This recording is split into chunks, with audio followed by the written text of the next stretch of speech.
Listener discretion advised. Light the blunt.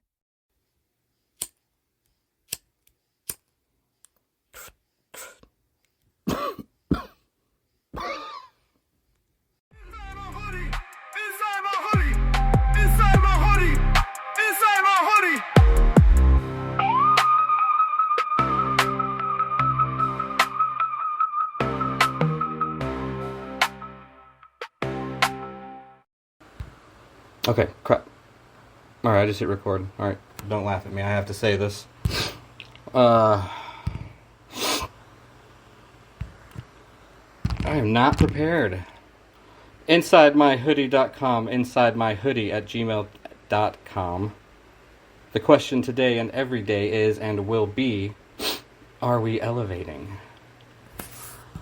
Hi, Llewellyn, ask Brandon. Hello. Thanks for doing this, man. Yeah, man.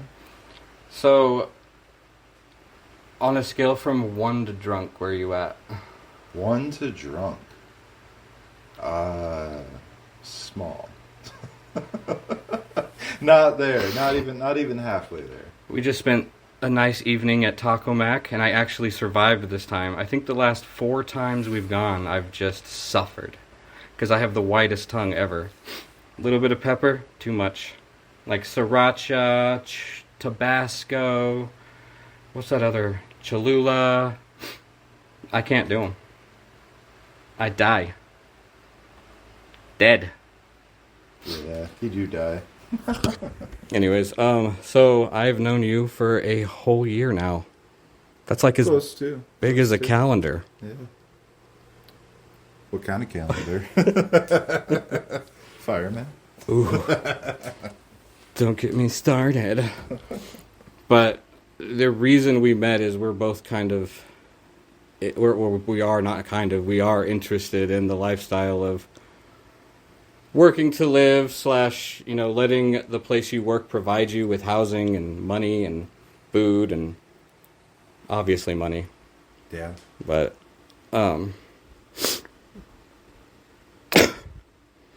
excuse me, I'm not on his level right now. And regardless of what the intro said, I did not actually spark a blunt. This is true, and it's very unfortunate.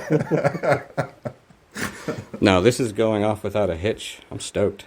Let me pull up my notes, though. Oh, that's right. I came up with your new name. Oh. You are now going to be known as Brandon the Felon Llewellyn. But I'm not a felon. I love an ironic nickname. Brandon the Felon Llewellyn. The Felon Llewellyn. It rhymes. I had a reason for that, and I did not note it, which I should.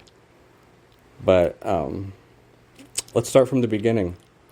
All right. Michigan is your home. The mitten. Do you consider Michigan home? Absolutely. Born and raised. Yeah. So if your whole family moved away, you'd still be like, Michigan is the spot. Oh, no, I'd move with them.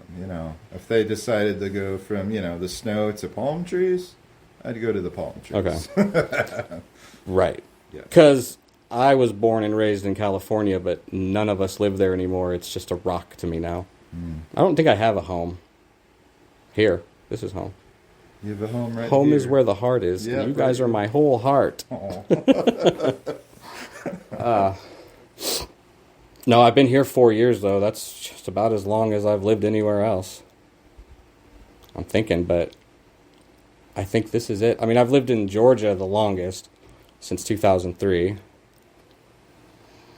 But as far as, in one house to the next, yeah, 4 years is a stretch. It is a stretch. I've never worked at a job for more than 4 years or 3 years. So, props to you. Yeah, screw that. And if you are, there's got to be levels of, I don't want to say humanity. We're all human. But I just don't understand how someone can get a job at a factory at 16 and stay there till they retire. I mean, there's nothing wrong with that. That's honorable, but my brain needs more stimulation. I don't have that kind of loyalty to anybody, anything. Read my latest blog post.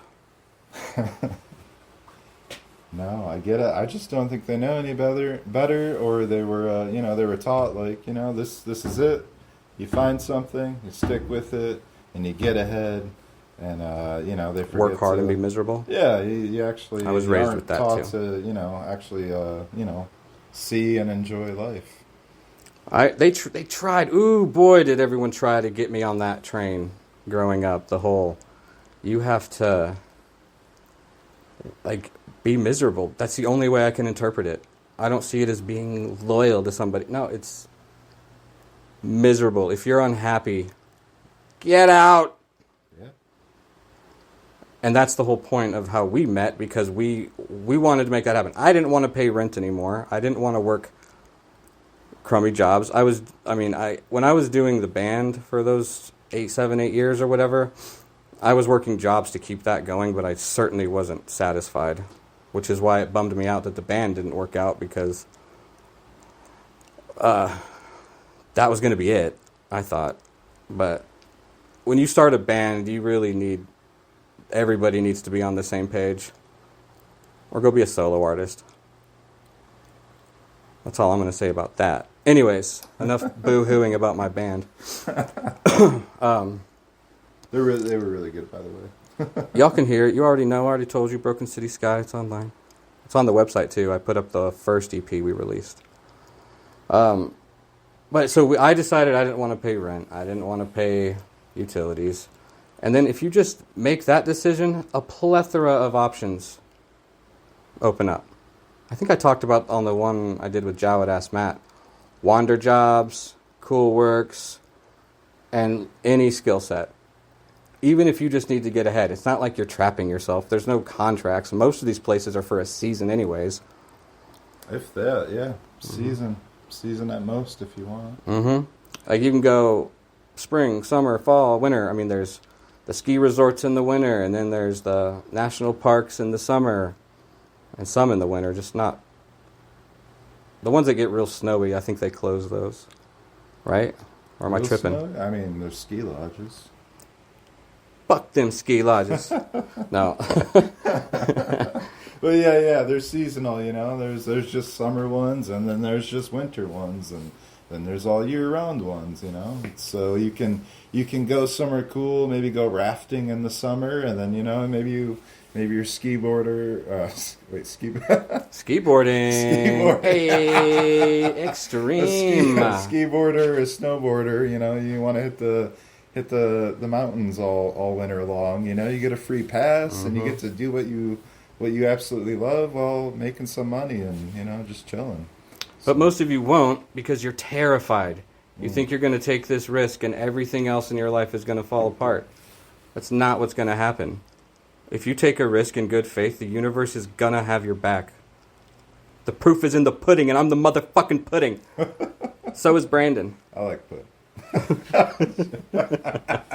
It's been a while. Ooh, next dessert. Dessert, pudding, yeah. Got it. Hell yeah. Noted. So what job were you doing when you said, this is it, I'm finding something to go make me happy? Oh, what was I doing? Oh, I was doing... this led up to it. I was doing traffic control. That's right. You clunked the stop sign. Yeah. Tell that story. That's hilarious. I was trying to, I was like, okay, traffic control. I'm out on the road. There's road construction, decent paying at the time. And, I was standing there in steel toe boots, jeans, shirt, hard hat, holding the sign for 12 hours a day in the beating sun. And, all you had to sit down on was your cooler, but you couldn't sit down. Did people yell at you when they drove by? Oh, yeah. It was, because... It's abuse. You guys are mean. Yeah, it just wasn't part of it. And, it's just one of those jobs where all you get to do is stand there and just think about life. and realize that you're literally just standing there for hours upon hours upon hours upon hours. And, there's just... That's a lot what being in the Army is like. It was a side road, too. It wasn't even the main highway, So it was just a side road. Nobody was going down. But anyway, yeah. And I was like, you know what? I'm kind of tired of this. And I've always wanted to travel. I always wanted to see things.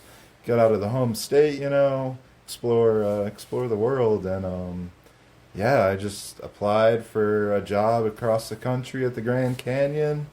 I was hired. Question. Yeah. When you got hired and it became real, did you get scared? No, I got really excited. Really? Okay. Yeah. I've had both, like between like trucking jobs that are going to take me away, or the army, or even this. Like, I'm not going to lie, like it did freak me out a little bit. Like, oh, I'm actually doing this. Like, and then that's when that big black scary unknown shows up. The whole void. You don't know what's going to be there. That's the exciting part. It is now, but for me, with my anxiety, which I have, then yeah, I get a little scared, but I'm always happy I did it. I always prove that to myself, Yeah. And like I said, the universe will have your back. Even if you have some nights you have to cry yourself to sleep. Like, toughen up. Yeah. There's always worry and anxiety, but man, let the adrenaline take over. I mean, I wasn't scared like, oh, shaking fear, but you've got that butterflies. Yeah. But not in the there's a cute girl kind of way. Yeah. A little more serious than that. Yeah. These are monarchs. I don't know anybody here. Everywhere I'm going, I know nobody. Yep. That's always, yep. And then you have to trust that you're cool or find out that you're not. Yeah. Luckily, I think I'm pretty cool. You're pretty cool, too. You're pretty cool, Jeff. You all right, man. You want to smoke? Yeah, man. We're going to smoke a cig. 10:26 on the clock. Hey, every time I look at the time, it's the time 26. It's my angel numbers. Look them up. In better news, before we get back on what we were talking about, Jowett ass Matt showed up. Hey, What's up? You hold the record as being on the most Inside My Hoodie podcast episodes. I'm honored. Yeah. That's a plaque. Got Jowmain here. Jowett. And then Brandon the Felon Llewellyn. I have no record. It was expunged. Is that the right word? I had to do 22 hours in jail once. I don't know why. I remember being in the bars in Decatur. This was well over 10 years ago. And I drank, and I drank, and I drank, and I at some point blacked out and ended up on the MARTA train at the gas station within walking distance to my apartment. Woke up in a drunk tank, and they come to the door, and they're like, because I was looking out the window, and they're like, oh, are you ready to behave? Were you? I was like, yeah. Like, what am I doing here? I had no idea what I had done. I had no clue. I could have killed somebody. The options were endless, but I was still also half drunk, so I was just trying to find a comfortable place to sleep. Like, I'm already here. Asking you if you were ready to behave if you killed somebody. That's true. You ready to call? You don't make those connections when you're drunk and woke up in a drunk tank. I was at AC/DC, and I was there for only 22 hours. I had to see the judge. They put us in these tiny cells and these chain gangs, and it was an inconvenience. I did 30. They charged me. I don't even know what the charge was. I forgot. It's been so long, and it was that insignificant to me. But I guess I was trying to fight cars as they drove by. That's the best way they could explain it. I would have lost had I, challenged one, I think. Luckily, that cop showed up and put me where I belonged. But I had to do 30 hours of community service, which was sitting in a Habitat for Humanity truck in a Quick Trip parking lot. It was bitching. But anyways, that's the extent of my criminal record. But I think before our little break, which it won't be a break to y'all, lucky, but we were talking about your trip out to Arizona. Oh yeah. If I was scared and how it came to be, and yeah. So you weren't scared; you were excited. I was excited. I was like a 4-day trip, and I was jacked the whole time. I actually showed up a day early. So when you got there, was it pretty? You knew where to go. No, You had to figure it out. I had to figure it out because I had to do that here. Showed up a day early. I showed up on a Sunday, and I got directed to one of the lodges, and thankfully, like, the manager, she asked one of her servers she was cool with, like, hey, well, yeah, it doesn't matter. She's like, hey, Stetson, you mind if this guy, like, stays with you for a night? He's like, no, man, like, come chill with me, and I did, and made friends with him and everything. It was a very, very warm welcoming. Were you scared? No, like I said, it was a warm welcoming. Nice. We've had some characters up here, though, that... Like, it's so easy to romanticize this lifestyle, but... And for the most part, it's easy to do that because it's true. This is a great, enjoyable way to live. Like, you get to actually work your 40 hours and then enjoy the fruit of your labor. You're not, oh no, am I going to pay rent next week? And if you lost this job, there's 100 others waiting for you. Hundreds. You just have to be willing to travel. Yeah. And a lot of the times, I know we do, I've been working at this spot for 4 years now, and we've paid for people's travel. Most of the time if they drive, they kind of just handle it, but if someone doesn't have a car, like, there are places that will work with you, and any kind of setting, from desert to mountains to rivers to valleys.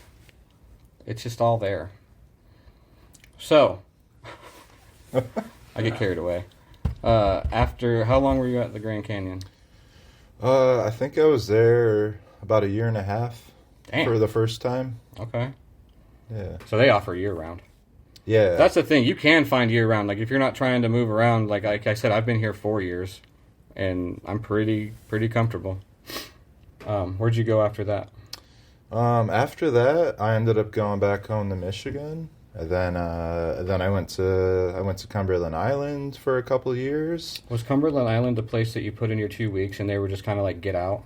Oh, I put a month and a half in. And they said, get out?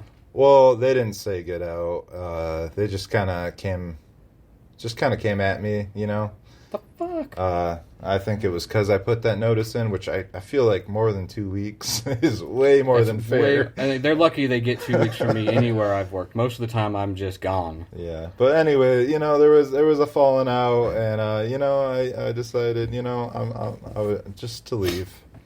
Isn't that the place where it's like owned by this rich family, and you can never use the pond if he's there? And I don't know. Am I tripping? There's a lot of rich, wealthy people on that island. You have some pretty big names over there. One of these places, I think it was Alana. Jowett asked Matt knows Alana. They have history. I think she worked at a spot, though. There's like a... It's almost like a cult. Yeah, like, I don't know if it was Cumberland, but one of those similar places, but it's owned by this wealthy family. Excuse-moi. I want to say it was in Tennessee somewhere. Could be. But there's like this private lake for fishing. And if the guy that owns it is there, everyone has to stay clear of it. So I guess it's fair. It's his dadgum pond. It's his fish. Yeah. But that's just a little selfish for my taste. But I grew up without money, so. Yeah, but I mean, if I had my own pond, like, I made it that far, and like I have my own pond, like I would want it to be my own pond. So. Yeah. Y'all some selfish bougie. Well, I mean, we're talking about a pond. We're talking about a pond, not a lake. But the staff that like keeps your house beautiful and running, you don't want to sit there and chat with them and get to know them? Oh yeah, no, I thought you were talking about just random people. No, just the staff. Yeah. Oh, yeah, that's the random people. I don't know. I don't think they show up at the house when it's open for the. It was Alana because she showed me a video, but it was on the coast somewhere. Because she showed me the video of her house. I'm gonna have to get in touch with her. She'll do the show. Yeah. Anyways, all right, Cumberland Island, good, bad. It was pretty good. Had a lot of fun. Workload was just a little too much for anybody, honestly, unless you're just got that energy where you can't stop. I know one person, Natalie. I'm reading the book you gave me, by the way, but I still don't believe hell is like what you say it is. Love you. Hey Natalie, when are you coming back? I asked her and she shook her head no. I asked her a couple times too. Which, we love Natalie, but also I like free time. Yeah. Natalie hates fun. No, she doesn't. I'm just kidding. I'm kidding. She Come just hates real fun. No, just kidding. on. No, we love you, girl. These are not nails. These are plastic. Oh, They're probably spikes for a tent. You guys don't care. You can't see it anyways. that makes sense though. Yeah, so don't get it twisted though. Like every place is going to be a little different, and some places might charge a little bit in rent, but it's not going to be anywhere near what the obnoxious prices are these days. Yeah, no, a majority of them are pretty fair, you know. We're still talking about those jobs, right? Yeah. Yeah, a lot of them are pretty fair, you know. A lot of them come with free housing, and some of them, you know, you get your own room and it's private. Some of them, though, you know, it's like you're not paying as much in rent as you would out in the real world, but you are still paying, which is, you know, it's, you know, if you want your employees to be happy and stay longer and make money and enjoy their lives, like there's generally no reason to be charging as much as they do. It's It's greed. It is greed. It is greed. greed. I've ran across it so many times, but We used to sing this cadence though in the army. It was called, "They say that in the army the pay is mighty fine. They give you $100 and take back 99." I feel like some of those jobs can be like that. I lucked out here because we don't pay for anything. I pay for my phone and my car because I want those things. Can't do this show without it. For reals. I was gonna say we pay with their time, but we get paid for our time, so Very well. Like, I rarely hit 40 hours. For everything that they pay for us, I feel like the pay they give us is more than fair. It's like more than what a lot of places are just paying their normal employees, which is really sad. And on that note, while I'm thinking about it, because I think about this all the time, I just never think about it when I can tell somebody, and now I can, finally. Well, I can put the math into their heads right now if you want me to. I just want to say this real quick, Go ahead. but I'm me, and I lost it. My bad, viewers. Oh yeah. It is not the federal government's fault that people are making low wages. That might be the government minimum wage that they've set, but they're not saying this is the max amount you can pay. Should it be raised? Sure, absolutely yes. But you need to get on those freaking corporate CEOs making $30 million a year and $1 million bonuses, saying you can come in starting $9.50. Yep. Or what's the start now? It's like 11 or 12, which is still pathetic. Mm-hmm. But hey, go grab a bunch of your buddies. Y'all get a house together. Give yourself a little square space. I have my little room up here. It's all I need. What do I need 3 empty rooms in a garage for? Hey, I can find uses. If that makes you happy. yeah, game room, Yeah. project room, arts and crafts. No, I mean, that's for people Studio. with money, though. Now y'all talking rich. No, seriously, if that makes you happy, do it. That's all I'm advocating for. Do you. But I'm just saying there's other options. Don't get caught up that you have to live a certain way because that's what the mass of society is doing. It's bullshit. Yeah, I haven't had. Well, I had in the past decade now from all these traveling jobs. I've had one lease just because I went back home.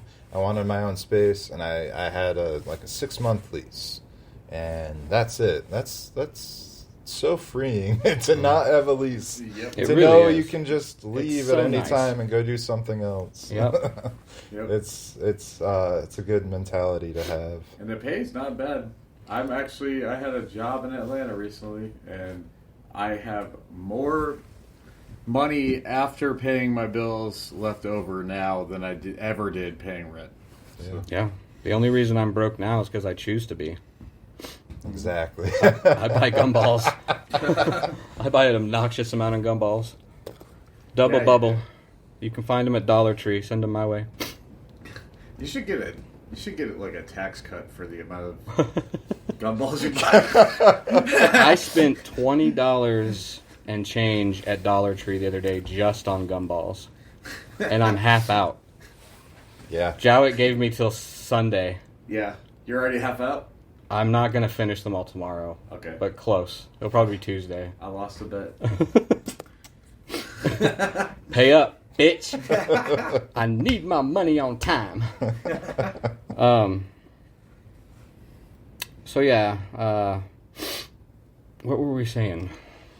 Talking about jobs and the freedom of these types of jobs and what we're doing, and the benefits of it, and even if maybe you get one of these jobs and you're not really making that much, but if you're getting free rent, free food, add that in to what rent costs and food costs. Yeah, girl math doesn't apply here. What? Actually, I think it might apply here the most. I don't know. I have to ask a girl. Well, ask Jowett. Jowett, Matt, you up? You dirty dude. Sorry, I didn't. Do me dirty on Hold on, I think I have an effect for this. Public. Wrong one. Hopefully you played a boo noise. It was the biggest boo noise.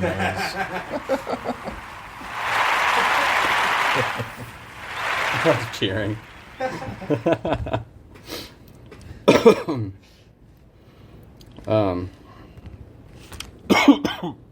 We're in the middle of a wood shop right now, and there's a noodle strainer hanging. Oh, what? Why? You see this pasta strainer?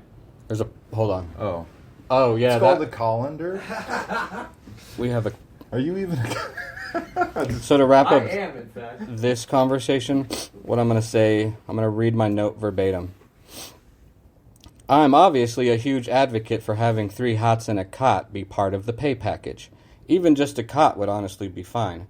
That's life. You need food, water, and sleep. Those are non-negotiable to keep living. So why not find a spot that covers that? The delivery on that was just perfect. So anyways, and you're doing this kind of job has afforded me the money and the time to do this. This is something I've wanted to do for a long time, and here we are. So yay, go me, right? Right, bitch. But you know who's jumping the shark? Joe Rogan. Jumping the shark. Jumping the shark. It's like that episode of Happy Days where the Fonz literally jumped a shark tank in his motorcycle, and they were like, that's the standard in which these episodes start sucking. So when episodes of TV shows or things start sucking, they call it jumping the shark. Oh. I think. If I'm wrong, email me. Joe Rogan, I love Joe. Like, it's entertaining, all that shit. But he said the other day that he's believing less and less that ADHD is real, and that kids just need to run, and that they're not supposed to be sitting behind a desk all day, which I absolutely agree with, but ADHD is absolutely real. Because I've been diagnosed with it for a long time, and it's debilitating. Yeah. You've seen me lose my train of thought 3 times on this show. Oh, I agree with that. And everybody has their own form of it. Yesterday, one of our buddies, I was talking about traveling again. He's like, Brandon, you have ADHD. And I'm like, what do you mean? He's like, you gotta kind of be on the move, And I'm like, you're kind of right.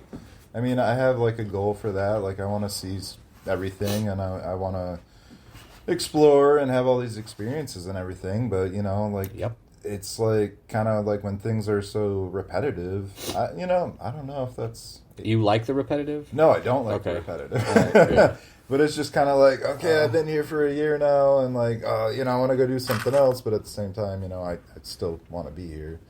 But I mean, there's just all different forms. I reached that point here a couple times. I've wanted to walk out of this place. I've been through some really horrible eras up here with some terrible people, and you will meet them on your journey. It's just part of life. You've already met one. Yeah, I mean, more than that. I'm talking about me, boy. Oh, yeah. This dude's been a pest for the last 15 years.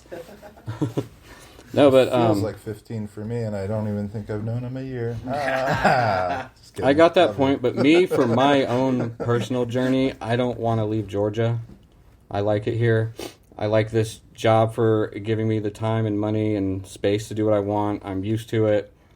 And I did reach that point where I was kind of sick of this place, but I found ways to ground myself in that. Meditation, that kind of shit. I'm not saying every day's easy. It's not. I have my really hard days, too. You guys have seen me break doors. I mean... Well, You didn't mean to do that. Oh, no, I did. No, you I'm didn't. sad it didn't shatter. But thankfully, But thank you. You know my true heart. It was a minor incident. Yeah. Yeah. But anyways, like, and that's up to everybody else and their own to find out what's going to ground them and stuff like that. But now I almost look forward to working here. Like, I found a way to enjoy the anticipation of meeting the new guests that come in, even when they annoy me. Like, not dreading going into work has definitely made it. Like, when I went to Tennessee a couple weeks ago, I did not dread coming back. Yeah. I was gone for a whole week, and the last few days I was like, man, I'm ready to get back. Yeah. They're probably all quit by now. I hadn't been home in, was it over 3 years? I think it was over 3 years. I hadn't seen my sister, nephew. Oh my god. So sorry. Obviously, we have an air compressor. So that was fun. Nobody was scared. But anyways, I was terrified. I find ways to ground myself and stuff, but anytime, I mean, we're pretty isolated where we live. We're on top of a mountain. It takes an hour to get any freaking where. If I wanted to go to the nearest gas station just to get a bottle of Sprite, that's an hour turnaround.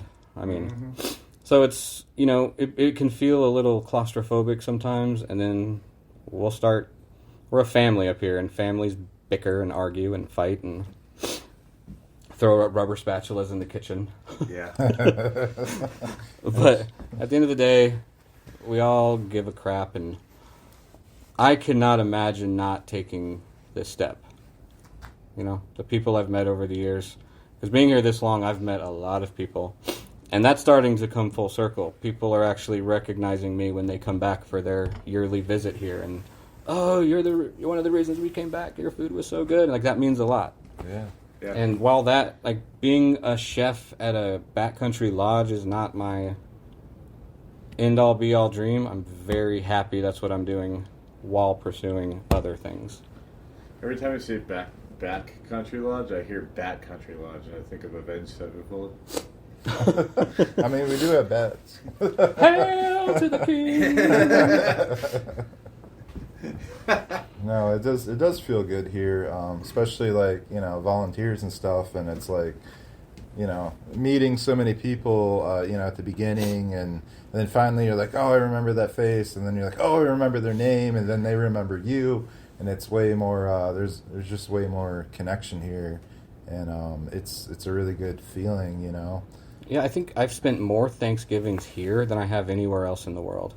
And so, like, especially last year, as we started inching closer towards that, I know who comes up for the week. We have very cherished volunteers, Ron and Christine. Oh, yeah. And they come up with their grandkids who are, like, about to graduate high school, And I get that warm, fuzzy holiday feeling up here, even though I'm about to be busting my butt working. It's, like, satisfying work. It's not hard. So it definitely, I like adding those stories too. I don't feel like I'm slogging through something while pursuing a dream, Yeah. So. Yeah, it's honestly the perfect place to do it, This has been such a mind-clearing godsend after my last job, for sure. You sat behind a saw, right? Yeah. I had to lift 200-pound boxes all day while I was getting bitched at the entire time. Did you have to wear ear protection? I was supposed to, but I never did. I just wore my headphones and listened to fucking metal the entire fucking time. I'm surprised it took you this long to scream. We were doing one of our range days in basic training, and I remember walking down the long line to get to my little mound, and the whole walk down, I was like, I forgot something. What did I forget? Anyways, you line up, pull that trigger the first time, and that's when I knew. And drill sergeants, they will tear you up if you do that. So I don't know. I pulled some Jeff magic and got away with it, but that hurt.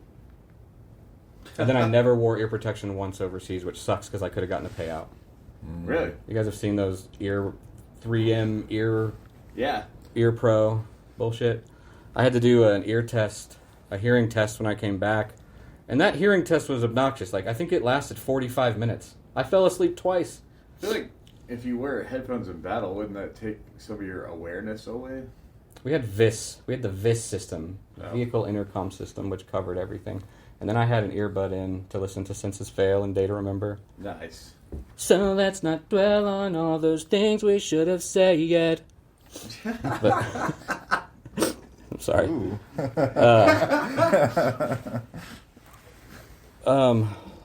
I had ear protection. You just never think to put it in. There's the time for that anyways. Yeah.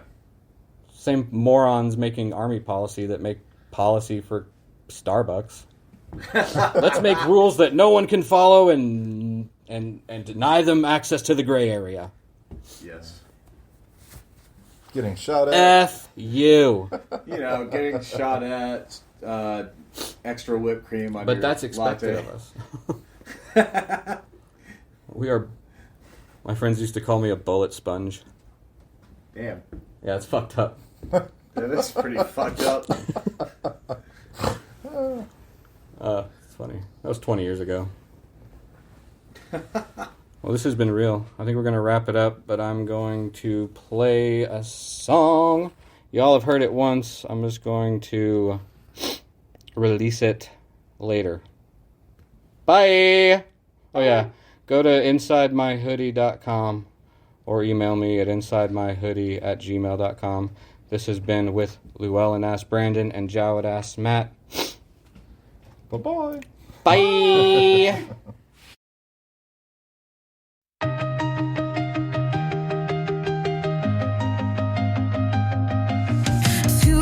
Gone was near, a shadow grinning ear to fear, a silent whispered plea ripples into eternity. Some weep, all mourn, now wish I was never born. I have no roots, I steady roam, a place unknown, and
finds strength in venting. A broken soul finds life in fixing a heart. The pain gets in the way, and we'll go